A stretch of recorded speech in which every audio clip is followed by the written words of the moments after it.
What's up, everyone? Welcome back to District Nationals episode 1.10, I think. 1.10. 1.10. I think we're at Yes. 1.10, double Yeah, digits double for District diggies. Nats. I'm Nick. You can follow me on Twitter at the Coach Moose. He is Trey. You can follow him on Twitter at Reverse2RCSs and the show at District BSB. We have a very exciting week to talk about in Nationals baseball. The Nats look Winning week. like a completely different team in some aspects. All Yeah. right, we'll pump the brakes, right? But this is going to be for all you 84 percenters and whatnot. This is going to be a very positive episode. We're only going to focus on the pitching, and where there's honestly a lot of great stuff to talk about. I mean, hell, even Patrick Corbin had a quality start this week.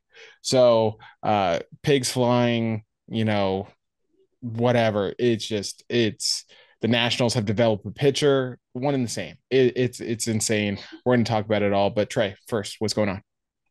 Nick, it was a good week of Nats baseball. They went 4-3 against the Braves and Guardians, two teams that on paper are very, very good Very right good. now. Yeah, Although I will say that the Braves are not quite playing as well, but still 3 out beating of 4 them. against them. It Yeah, don't matter. That's a good week. And you know, honestly, splitting with them would have been fine. But, getting the third win is a huge W for the Nats. mm-hmm. And then didn't necessarily play all that great against Cleveland, but did sneak out the win today to secure a winning week. So, winning week, it doesn't really matter how you do it. It's probably a good thing. Yeah. But we know how they did it. It was on the back of their pitching, and Yeah. not even like typically when we say bullpen with, or sorry, when we say pitching with the Nationals, a lot of that's bullpen. Like their bullpen, they haven't had like a long history of good bullpens, but specifically last year, like, oh, they got some arms, and they still do have some arms, but you kind of think the bullpen covers up a lot of the inefficiencies of the rotation, whether it be short starts, only pitching into the fourth, sometimes barely the fifth, things like that. But no, the Nationals pitching is their strength is the rotation, and I thought it would be years before that was ever the case. Just coming into the year, I mean, you have Patrick Corbin, Trevor Williams returning. Josiah Graves an all-star, but like his first two starts could not have gone worse. Mackenzie Gore, certainly high upside. We just weren't sure, you know, what kind of steps were going to be taken, how big of a step. And then Jake Irvin, great story last year, but like the expectations for him, at least as a prospect profile, no one would have expected this. And that isn't even including the biggest surprise of the season so far is Mitchell Parker, who I don't understand how you can. I don't see a world where you can demote him. There's Yeah. no world unless I will caveat, and typically I wouldn't give the Nationals even an ounce of credit for being this forward thinking, but some of the moves they made, and we'll talk about it briefly later on, but some of the moves they have made and have been making show me like they're not just gonna sit around forever. Like they're actually making moves that I'm not gonna try to sound too pompous, but like I would make, right? Like just cutting ties with Victor Robles for one. I mean that was a big story of the week. They let Victor Robles go. Trey, you called it I last know, I was actually episode. surprised, even though I predicted it. I was still They surprised. let him go. He wasn't claimed. They could have. I mean, he probably would have rejected the assignment anyways. They could have just assigned him to AAA. No, they outright released him. They were just cut ties. And to an extent, I get it. If you're not going to improve after 11 years in the organization, there's no better candidate for a change of scenery. So I kind of get that. But like releasing him outright, that's a statement, right? Keeping Jacob Young up and releasing Robles was a statement. Optioning Riley Adams to get not only regular at bats, something he needs, but to get work at first base sends a warning shot to the current first baseman on the roster, Joey Meneses, Joey Gallo. Hey, get your shit together, or we're going to find a guy that can replace you and get him the regular at bats that he deserves, because when he gets regular at bats, he actually produces well. Like there's some guys that just don't excel in a backup role, only playing every fourth or fifth day. That's fine. Like in just logistically, it makes sense.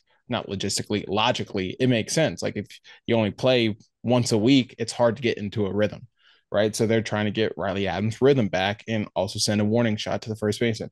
So I only say that to preface the Mitchell Parker conversation because Josiah Gray is throwing a third simulated game this week, and would seemingly be activated shortly thereafter. Cade Cavalli just had a rehab start in, or sorry, High A Wilmington, and I think he still is a couple weeks away, but they're gonna want him on the major league roster sooner rather than later, right? Mm-hmm. Because we kind of all understand that he's about ready. Not that he can't use some more starts in AAA, for instance, to get some experience under his belt, and they're certainly going to be cautious with him, but they want him on the major league roster. That all that being said, I just don't know if there's a spot. It's kind of crazy. Like, Corbin's the obvious one, but you know, he just had a quality start, and I know that the numbers are still bad. I'm certainly not defending Corbin, but it's like, are they gonna eat maybe we'll call it $20 million Yeah, to probably. not have him pitch on the team? I doubt it. I guess they could. Trevor Williams would be the other one, but he's been too good as a starter to move to as or to a reliever. So I know I'm going on and on rambling.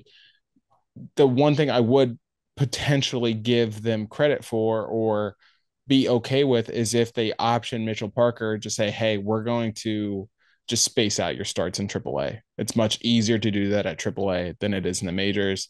We'll space out your starts and then bring you back up like after the trade deadline.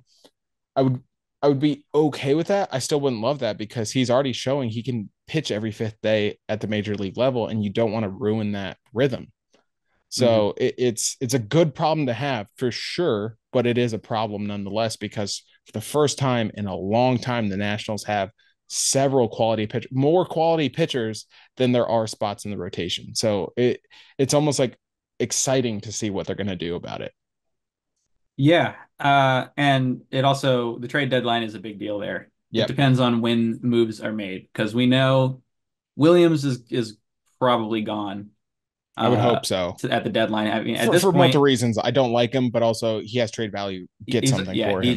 he has only 1 year on his deal, so it makes a lot of sense to get something for him while he is pitching at I mean, quite frankly, an elite level. Like Yep, he he's been he great. I can't say that he's been one of the best pitchers because he doesn't have the innings. He doesn't throw past the fifth inning like ever, which is fine. That is exactly what we want because when he gets up over 80 pitches, he loses effectiveness. And so you got, Davey this year, I'll give him credit. He has actually kept his word and pretty much, for the most part, kept Williams out of the sixth inning unless Mm-hmm. he's like really cruising. Right. And I think that's what needed to be done because I feel like last year he would get up to 100 pitches and just be, awful. And Davey also, loves leaving guys in too long. yeah, that's definitely true. So it's been a little refreshing that he's at least done something with like, analytics third time through stuff like that. Right. Um, but the big difference for Williams this year has been uh his first of all his pitch usage. He's reduced drastically the amount of fastballs he's thrown, which in turn has made the fastball his most effective pitch because he has been able to mix in this new sweeper, which has been very effective for him. Mm-hmm. Dudes really can't see that pitch. I noticed the other day when he was starting that, like, man, he can get some swing and miss with that thing. And it's like when I'm watching, I'm like, it doesn't look that deceptive. So I'm wondering, is he tunneling it perfectly with something else? I don't know, but that sweeper has been a big help for him. First of all, getting the swing and miss, but also getting soft contact, because his biggest problem last year was the barrels and the amount of hard contact he gave up, and it's just not happening this year.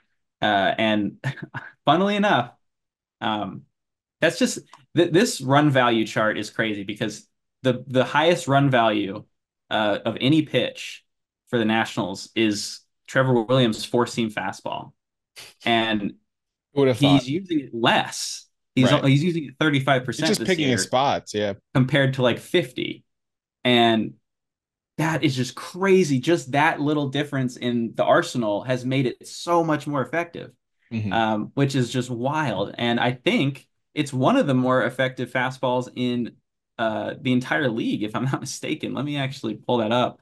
I Um, think you're right.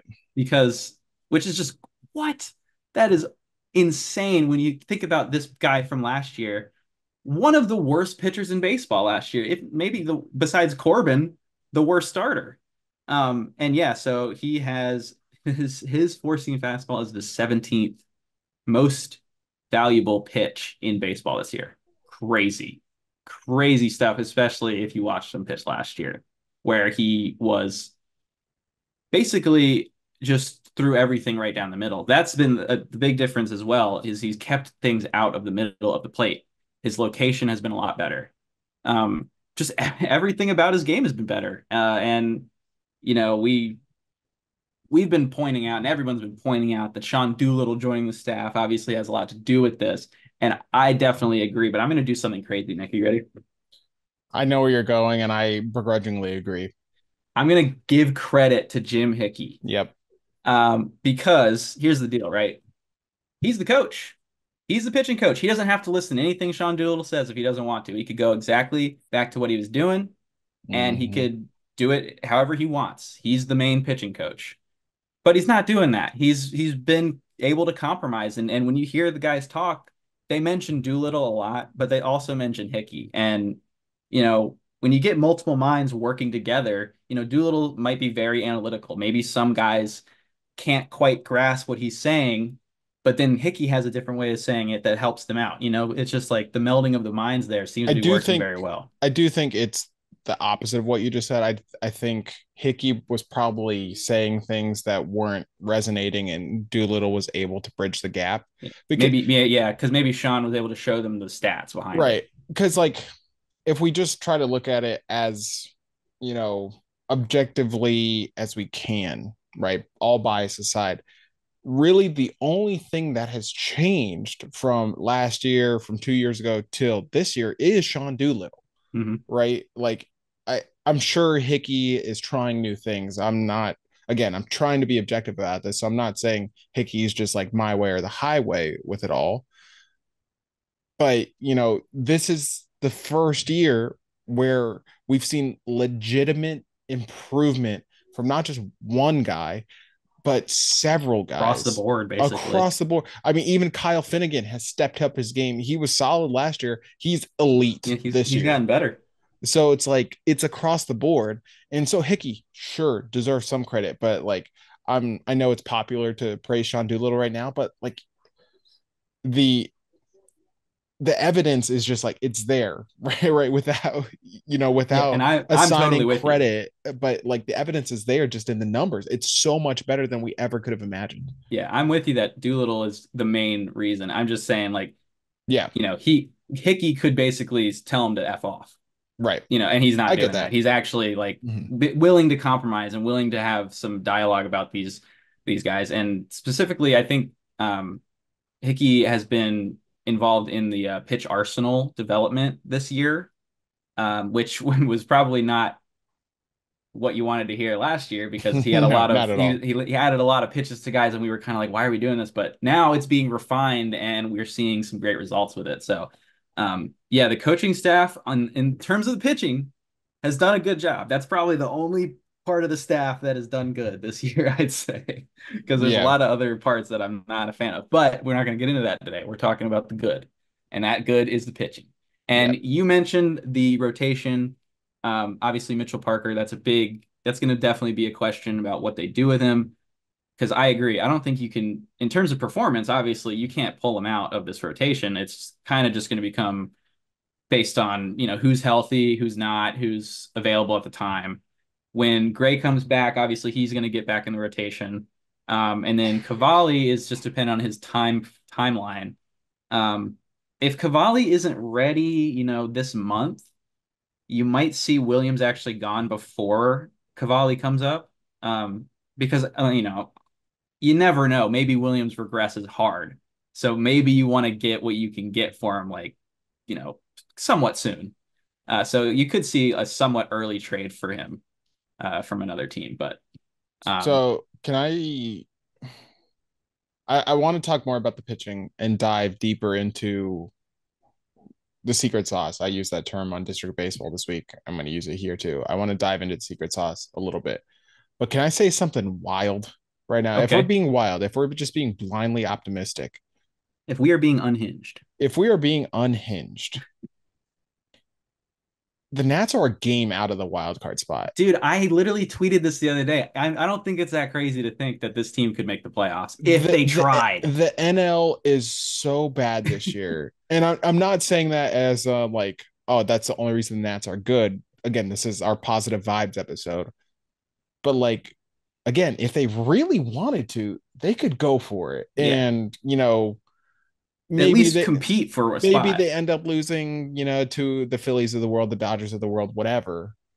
But like, again, if they really wanted to, they could go for it. And like, so let's just say, they overtake the Giants, who are currently, or Giants slash Cubs, who are currently in the final wild card spot. The Nats finish as the sixth seed, right? So they would play the Brewers if the standings hold. A lot of hypotheticals here. A lot of hypothetical, right? I wouldn't be shocked if the Nats knock off the Brewers. Like I feel like they match up pretty well, and I actually like the Nats' chances in that situation, with Yeah. as batshit as it sounds. Well, the thing about playoffs as well is that it's built on pitching. And Just right get hot, now, yeah, the Nats have the pitching. There's no doubt. right, Up and down the roster, the starters, the bullpen, they have it. Obviously, yeah. the big question at that point becomes the offense. And we know that although he is injured at the moment, there's a guy. There's a guy. He's real good. He's in AAA. They could, Like I'm just so saying, man, like that is such a huge boost to the offense. for Obviously, sure, he has a hamstring problem right now, so that's kind of yeah, a moot point at this right. point. But also Dylan Cruz is also having a He's really heating up. good. He's heating up, and so he's also a guy that's supposed to come up this year. Maybe around the trade deadline, if this team is still within range of 500, And there's a chance. I get what you I like. I see where you're coming from here. anyone who's like, oh no, you can't do that. Okay, Why not? I'm if we're unhinged, I'm just going to be totally unhinged. Evan Carter was like a key piece of the Rangers winning the World Series last Yeah, year. he played like 20 games before that, He so his rookie season was effectively the playoff run. So it's like, it's not, yeah, it's certainly not an ideal situation to have your top prospects, key rookies, key foundational pieces, their first real batch of key major league experience be in the playoffs. yeah, But like, you want them to have that experience, right? There's nothing worse than a team getting to playoffs and you're like, wow, no one on this team has been in the yeah, playoffs deer before. in the Like, headlights. yeah, Dudes not don't just know what they're baseball, but like doing. all sports. Yeah, exactly. That's a big thing, is like veteran leadership. And the way to get experience is to actually be there, right? Mhm. So it's like, playoffs aren't guaranteed. I mean, the Nats could suck next year with all injuries and shit that just happened. So it's like, if you're in the conversation for the playoffs and you have guys in AAA, whether they're rookies or 30-year-old guys that are just waiting for a shot and they can help, like, all right, let them help. Yeah. Um, I think there's also something to be said yeah, about showing your team and your fan base that you're willing to that you want to win. Like and I yeah, show that you're going to compete. Like they don't have to make the playoffs this year, but and like that's what I was talking about earlier with like swapping Adams for Millis mhm. and DFAing Robles. Exactly. Like, Make they're winning moves. they're Exactly. slowly starting to make moves where in like years past they wouldn't have made these moves. So it's just Mhm. like, it's almost like I'm starting to see like a little bit of light at the end of the tunnel. And it's fun. It's Yeah, fun. we obviously that that could change. Yeah. That could So change. We're being back to very the cautious pitching. here. Back to the pitching. So, that just poses an interesting conversation. Like, pitching's your strength. You certainly don't want to completely deplete your strength. Like, injuries are still a very knock on wood. Like, injuries are still a very real concern for any team. Teams are losing pitchers left and right. So it's like, you don't want to completely deplete your depth, but at the same time, if you do decide like, hey, we have a shot, we're almost at the halfway point of the season, we're only a game back of the wild card spot, we can go for this, but we need more help on offense. It's like, all right, well, maybe you trade, like, if Josiah Gray comes back and is pitching really well, right? Like, kind of what we expected last year. Maybe the underlying numbers aren't in love with him, but at least he's pitching well enough to like give you a shot to win. That's all you can ask for, right? So then you have like six legitimate starting pitchers that can help you win right now. Well, maybe you trade one of those guys for help on offense, and Maybe the you're Williams not trade is you're for not a bat. selling.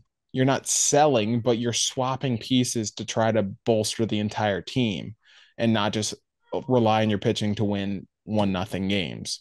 So it like granted the Marlins are a complete dumpster fire, but a Luis Arias for Pablo Lopez trade comes to mind. It'll obviously be to a lesser degree, but like Hmm. if there's a bat on a expiring deal and maybe it's a I trade a prospect for this bat, but then I trade Trevor Williams for a prospect. Like, sort of a Yeah, three you're team kind of doing trade, but a like sort of, you're really just swapping Williams for a bat. I could see that. But then again, a ton of hypotheticals. Do you even want to trade Williams? He's been your best pitcher. um. Well, I mean, He's the like easiest to trade. in this scenario, if we're like we want to make the playoffs this year, maybe not, but like Right. obviously, It just they kind of have to. But I see what you're saying there. yeah. But honestly, with the way that the team's pitching depth looks now, like you're obviously losing something when you trade him. But there's, if Gray, it kind of depends on Josiah here, It actually. very much does. Yeah, if he's got to, because like his first two starts, I kind of don't even put any stock into him because he's hurt. Like in the second start, he was topping out at 90. Like, let's be honest, he wasn't 100%. Mm-hmm. So if he comes back and looks good, then I'm more willing to like move a pitcher at that point because you at least have him playing well. Right. If he comes back and struggles, then yeah, it's more in the questionable territory. So it kind of Yeah. depends on him. Maybe Cavalli as well, depending on how well he does. Yeah. We'll see. It's certainly fun brain activity to think about the potential Making possibilities. being competitive, I know, Right, right? I know, right? But as going back to the pitchers, what has made them so successful? And another reason I will still credit Doolittle mainly. Doolittle's bread and butter was living at the top of the zone with the fastball, and we've seen that a lot with these pitchers, particularly the lefties being Gore and Parker. But even Irvin's doing that too. Fastball top Yeah, of the zone, Williams. and then playing your off speed off that high fastball. And for the lefties, just that arm action, that angle, it works well. But even Irvin's curveball is like a plus pitch, and he's been able to play it off that high fastball. His curveball currently has a run value of 3, which Hmm. isn't like otherworldly, but it's exceptional, or like exceptional considering what we expected from Irvin. Yeah. So it's like aside from Gore and Williams to an extent, because Williams isn't a strikeout pitcher, he relies a lot on soft contact. So like he's going to have multiple pitches in his arsenal, but for the most part, a lot of the national success is just relying on high fastball and then a really good off speed playing off that fastball. Hmm. Gore has a slider Yeah, Gore's that slider's been that's very, very good. exceptional. So like he's kind of the outlier, but like Parker, it's high fastball and then curveball or slider, whatever. And then he mixes in a split finger, but his split finger is not all that great. It's a different look. Irvin, same thing. He has a changeup, but it's not all that great. It's just a different look. So the Nationals are just really making the most of what they have in terms of like arsenal. But then you look at Josiah Gray and they're teaching him like 8 different pitches. So it's just Yeah, weird that I'm really excited to see kind of what his arsenal is going to be I'm when he hoping comes they in go a here. less is more approach with I him agree. I because want they've to, done it with yeah. everyone else and they've done it to a lot of Yeah, I success. think the only one they've added was like Irvin. Irvin added the cutter, which actually has been Yeah. pretty solid. So, not He, bad. he just hasn't thrown it a ton. I mean, Yeah, 12% of which the time that's isn't fine. insignificant, but yeah, it's 12% just for is totally it's fine a because different look. yeah, it just gets them off the curveball a little bit, gets them off the heater a little bit. Like it doesn't, it just Right. doesn't show it, especially Right. So lefties. so like for anyone listening and I guess even watching, just to understand what I'm saying, like Urban throws his four seam 36% of the time, his curveball 32% of the time. Right. That's the split I'm talking about. Mackenzie Gore throws his fastball 54% of the time, his curveball 20% of the time. Like, I mean, that's 75% right there. He's not going to have a ton. But even his slider, he throws it basically the other 15% of the time, Mhm. or 15 out of 25% of the time. I'm cool with Um, him throwing 50% heater because he's good. It's better than last year, which I think he was Yeah. like Yeah. 65%. That's too much, but Right. 50, that's okay, especially when you got a heater like. Mitchell Parker, 47% heater, 28% curveball. And then let's look at Trevor Williams. I haven't looked at his, so I'm interested to see what his splits are. So he is 37% sinker, which makes sense because he's a pitch to contact guy, and then 29% slider. So like he's really picking and choosing his fastball spots to the tune of 11% of the time. But like even him, Trevor Williams, who has he was terrible last year, but like he's been able to throw like five different pitches at times. So like I will give him a little bit of a wider arsenal than anyone else. Like still two pitches he's throwing more than 65% of the time. Mhm. So it's like they're really leaning into the bread and butter. Oh no, I'm looking at Corbin. I'm an idiot. I was like, that doesn't look right. Corbin's throwing 65% of the time. Williams, all right, 55% of the time, sweeper, four seam. I was like, that Yeah. doesn't make sense. Um, Yeah, he's yes, reduced his four seam use this year right. as well. So point being, they're just really relying on the bread and butter and playing to their pitcher's strengths instead of trying to make them something they're not. Except for Josiah Gray, it felt like Josiah they were really trying to like make him this jack of all trades, but in turn they made him a master of none. So I'm really hoping they rely on, you know, Josiah's slider slash curveball Yeah, and the slider was the pitch, man. That's yeah, that's got to come back. he doesn't need a sweeper. He frankly doesn't need a cutter, like because the cutter just blends with the slider and makes it less effective.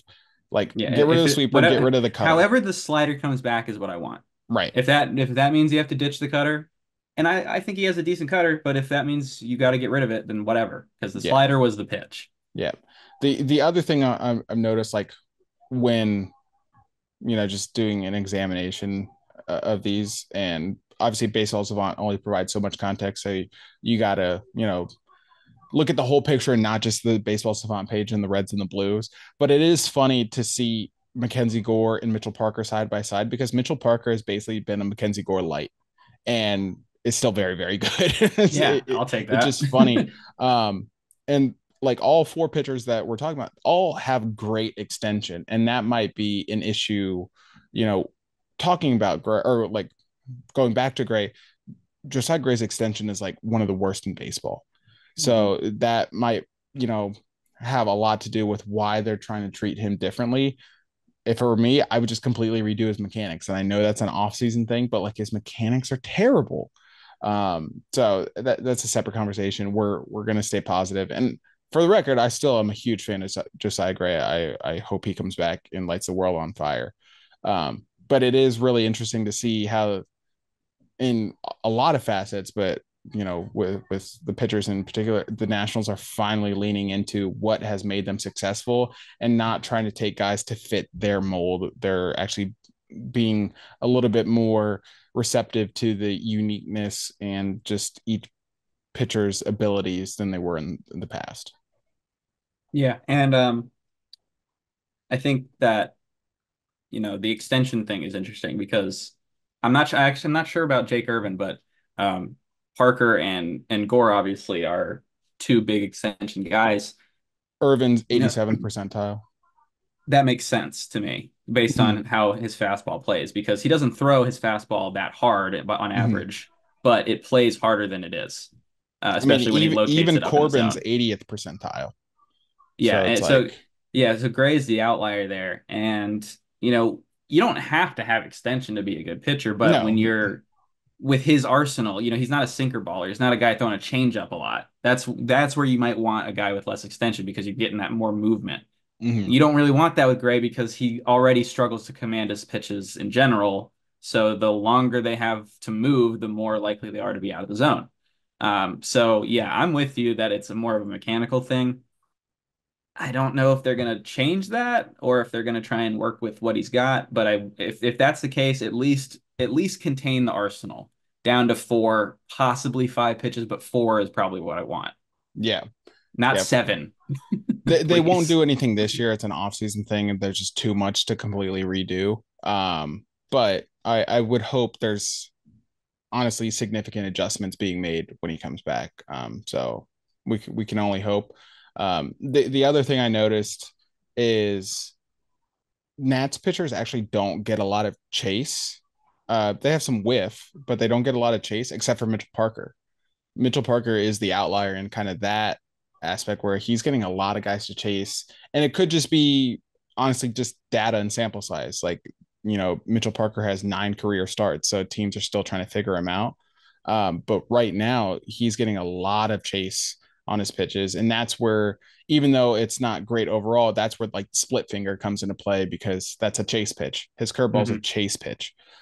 So he's really the only one who's been able to do that at a high level. Even Mackenzie Gore, he's kind of an outlier in his own right because he's the only one who's blowing it by people. Yeah, he doesn't But need Chase. he doesn't need chase. He will challenge you in the zone, and more often than not, you're not going to win. And then the last thing is more of an obvious thing. It's kind of what you would expect if a rotation's good.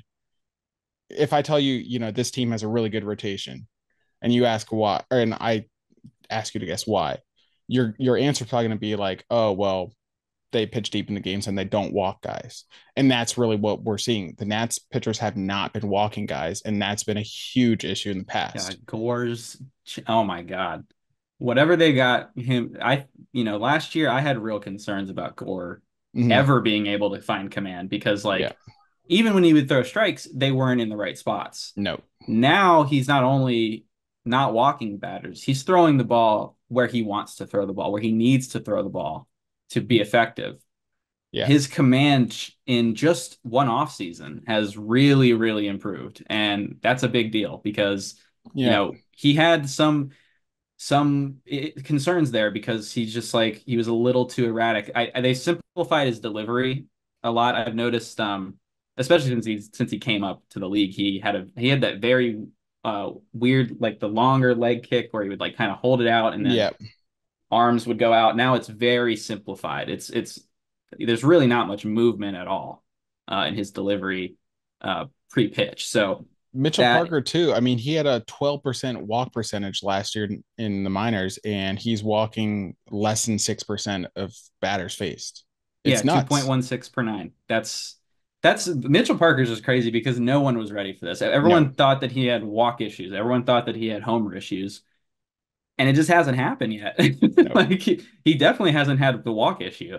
no. That has been established. I mean, he really goes after guys. He doesn't get intimidated. That honestly, we can look at the numbers all we want. What I've been most impressed with Parker is how stoic he is out there. I mean, he does Dodgers, nothing. Astros shoved against him both Nothing the gets first to him. two Even starts. even when something goes wrong, he is so chill. Like he doesn't let anything get to him. Gore's gotten better at that this year too, because he's definitely an emotional guy, and there's nothing wrong with that, by the way.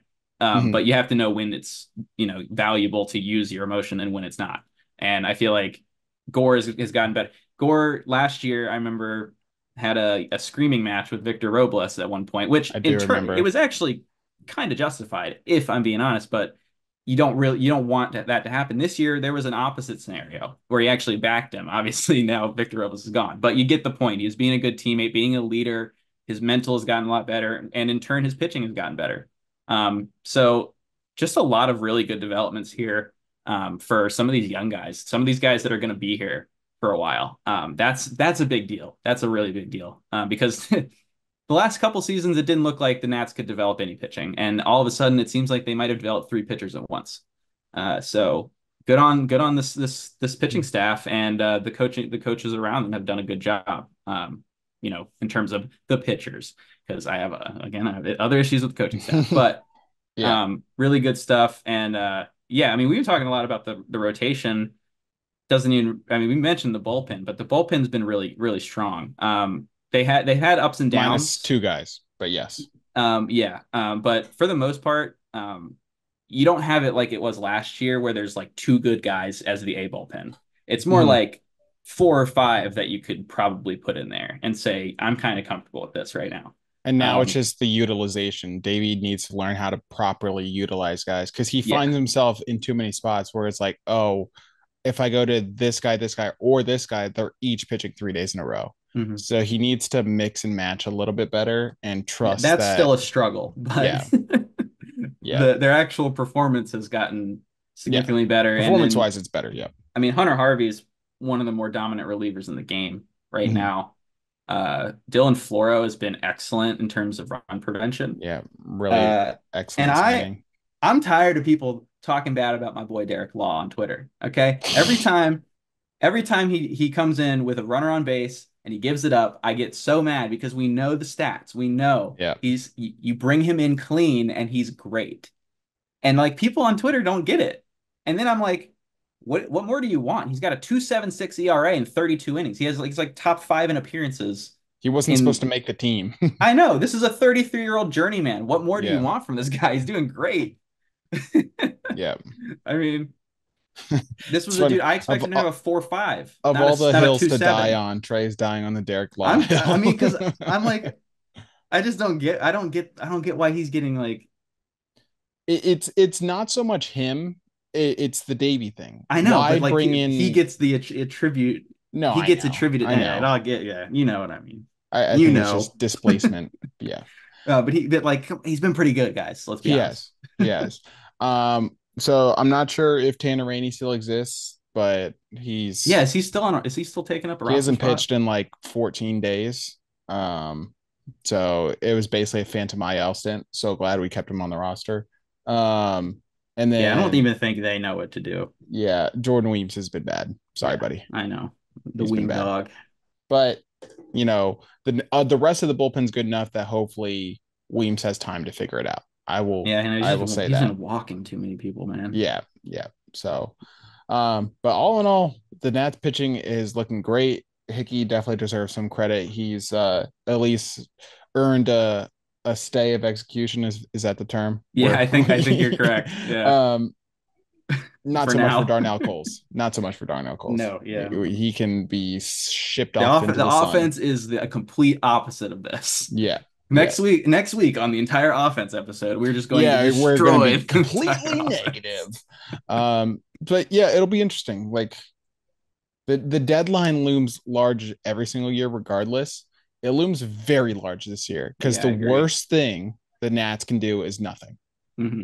Buy or sell, both are perfectly fine and acceptable and reasonable and understandable. Doing nothing is not. Yeah. There's zero reason to not do anything. So we'll talk about that as we approach the deadline next month. But for right now, it's fun. The Nationals pitching is doing well, so let's enjoy it while it lasts and see if we can get a couple more series wins this week. We got the Mets coming into town um, this week, and then the Braves come back as well. So we got 7 games this week, all at home, All all in in the a row, division. all in division. So it'll be excited. I'm gonna go ahead and say it since we're being unhinged and positive. Nats sweep the Mets. I think that might be the I'm gonna first say time I've ever predicted a Nats sweep. I'm not gonna go that far, but I think they do win the Oh, series. boo. I can't do You'll it, die but on the Derek Law Hill, but you won't join me in my sweep. I'll go ahead. How many games are they playing against the Braves this time? 3. 4. So really back to back 4 game Yeah. series against the same team. That's pretty crazy. Yeah. Um, I'll say that. Hmm, I'll give them a 4-3 week again. How about that? Is that All good right. enough? That's fine. I That's fine. can't I can't go sweep. Although like it's not I don't hate that. Yeah. Like I think it could happen, Yeah. Oh especially the well. way the Thanks for Mets are playing. your huge vote of confidence. Yeah, you're welcome. Anyways, that does it for this episode. We'll be back next week. I'm not sure if we'll be all negative. We'll see how this week goes. We'll see how we're feeling. But in the meantime, be sure to follow us on Twitter at District BSB, Trey at Reverse 2R, myself at the Coach Moose. We appreciate listening. Be sure to like, subscribe, comment, all that good stuff on YouTube, TikTok, Twitter, all that good stuff. But in the meantime,